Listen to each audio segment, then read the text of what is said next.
D&D is mostly realistic. All the games you play are mostly realistic. And actually, all the fiction you consume in all mediums is. Welcome back, everybody. This is GDS. Before we start this video, I want you to tell me what you think about what I just said. Think about it. D&D is mostly realistic. And let me know what you think in the blah blah below. This is a small channel, I don't get many comments, so if you comment below, I'm going to see it, heart it, and probably respond, so let's get a conversation going. Also, we have a Discord, the link is going to be in the nonsense below. Fiction is mostly realistic. We make fiction realistic so that we, living in the real world, can relate to it. For example, even in your D&D world, you expect things like light, momentum, and gravity to operate pretty much in the same way that it does in the real world. You also expect that interpersonal communication, relations between people, emotions, and social organizations to be fairly realistic. That is to mean similar to the real world. In other words, even though you're dealing with a fantastical fantasy setting that has dragons, monsters, and magic, you also expect basic social and physical laws to apply.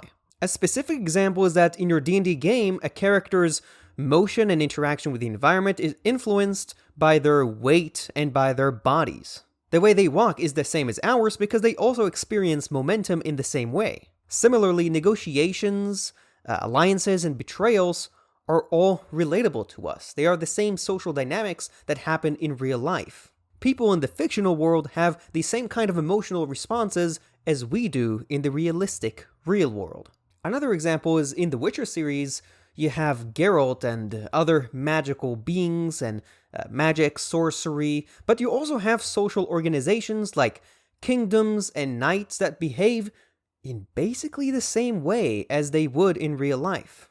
I think from my examples, it's clear that yes, fiction is mostly realistic, so that we can relate to it, so it's not all mumbo-jumbo. And because all fiction is realistic, a fiction's identity, what that fiction is, and how you differentiate it from reality and from other fictions, lie in its exceptions to reality. Fiction doesn't copy the real world.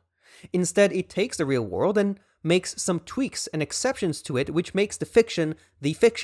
So if all fiction is mostly realistic, and fiction has its identity in exceptions to reality, what would it mean for a fictional world to be believable? What would it mean for that world to have verisimilitude, the appearance or feeling that the world is real? Does believability or verisimilitude mean that the exceptions to the real world need to be self-consistent such that they can all be true at the same time? Does it mean that exceptions need to be consistent with non-exceptions? In other words, they need to seamlessly fit into reality as if they were reality. Does it mean both of those things? Does it mean something else? Are we maybe missing something obvious?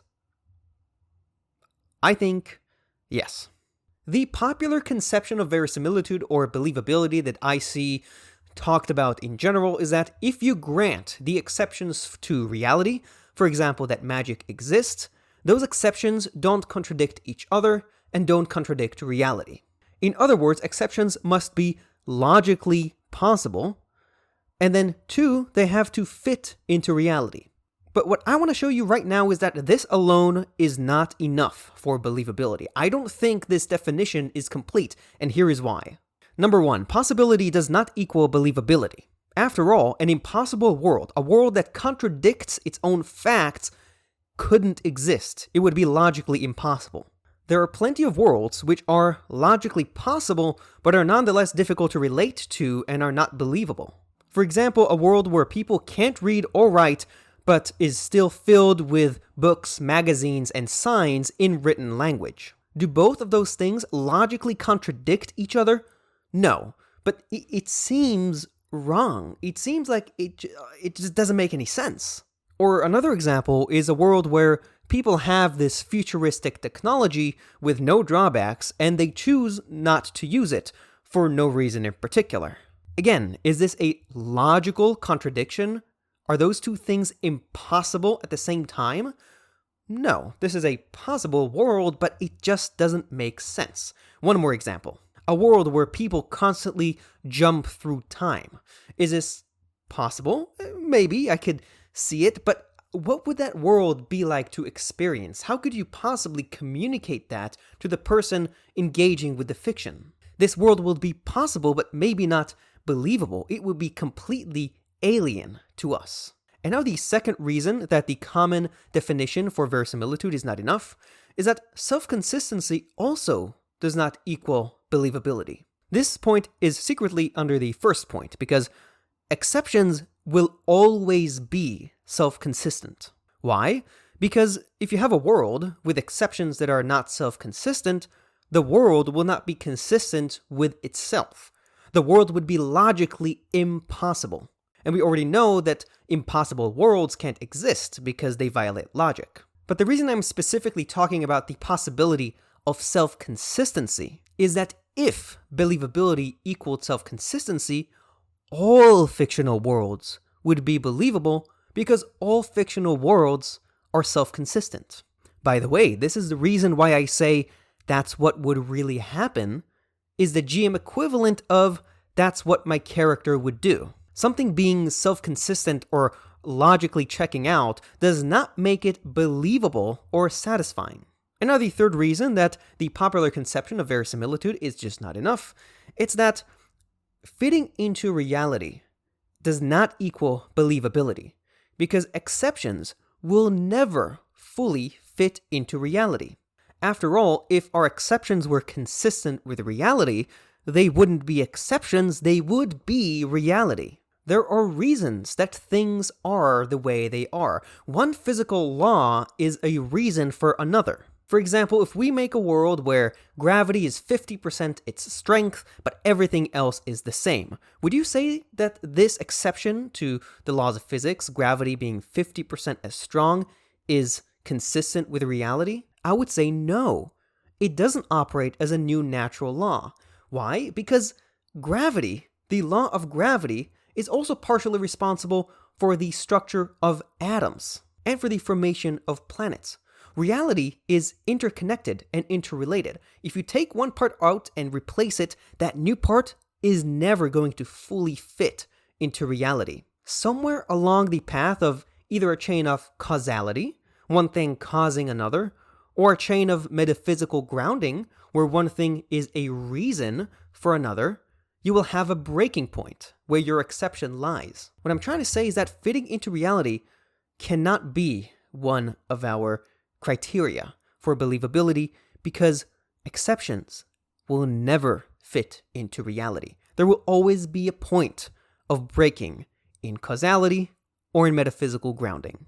So yes, the popular conception of verisimilitude / believability is just not enough. Okay, where do we go from here? Can we develop a good definition for believability or verisimilitude? Are we missing something obvious? In all the conversations I've had about verisimilitude and believability, I think there is something in the middle that we are missing. There is an invisible mediator, and I think that is key. Possibility and specifically self-consistency are important, but the part people often get wrong is the fitting into reality part. As we discuss exceptions to facts, new facts will never 100% correspond to reality, to real facts. Therefore, I think believability is not at all about having realistic facts. Instead, it's about the relation of facts being realistic. It's not about the ideas themselves, it's about the relation between the ideas. Let me explain. On my view, believability or verisimilitude would mean that 1. Exceptions to real-world facts must be consistent with each other, i.e. they can all be true at the same time. It is a possible world. This is from the popular conception of verisimilitude. 2. These new facts, these exceptions to reality, must relate to each other in the same way that real-world facts relate to each other. And the way real-world facts relate to each other is not a checklist. It is an intuitive, common-sense thing where your brain goes, yes, this feels right, like it makes sense. And this, I think, is the invisible mediator. Invisible because it's an intuitive, almost unspoken framework that connects fictional elements in a way that feels natural and grounded, even when they deviate from reality. It ensures that exceptions to the real world don't feel arbitrary, random, or out of place, because they align with the way people think about the world, the way people think about the real world, the common sense, intuitive understanding of empirical reality, causality, grounding, how things tend to work in the real world. In other words, the invisible mediator is a hidden structure that hides not in the facts themselves, not in the exceptions to reality, but in the way they relate to each other. It makes exceptions feel like they belong in the world, even though they don't. The popular conception of verisimilitude has its issues, but gets really close to getting things right. Where the biggest point of improvement is that it's not about the ideas, it's about the relation between the ideas. That's everything I have to say for now on believability and verisimilitude. If you like the video, please make sure to absolutely slam the like button, put it on the floor, and elbow it repeatedly. If it's on your phone, of course. Let's go for an odd number of time. Let's do 3. And if it's on your monitor, like it would be for me, you can do anything you want. I would just rip out the whole monitor, slam it on the floor, and do exactly the same thing, actually. Correction. Yeah, just do the same thing odd number of times. If you're subscribed, welcome back. If you're not subscribed, also hit the subscribe button an odd number of times. Let's go for 5. We're keeping the numbers below 10 for this one. I also hear there's a bell, which you can click to give you notifications. I can't tell you how much this stuff helps me, because I honestly don't know. I don't know how the algorithm works, but I hear this kind of stuff helps. So I hope you liked the video, and I'll see you later.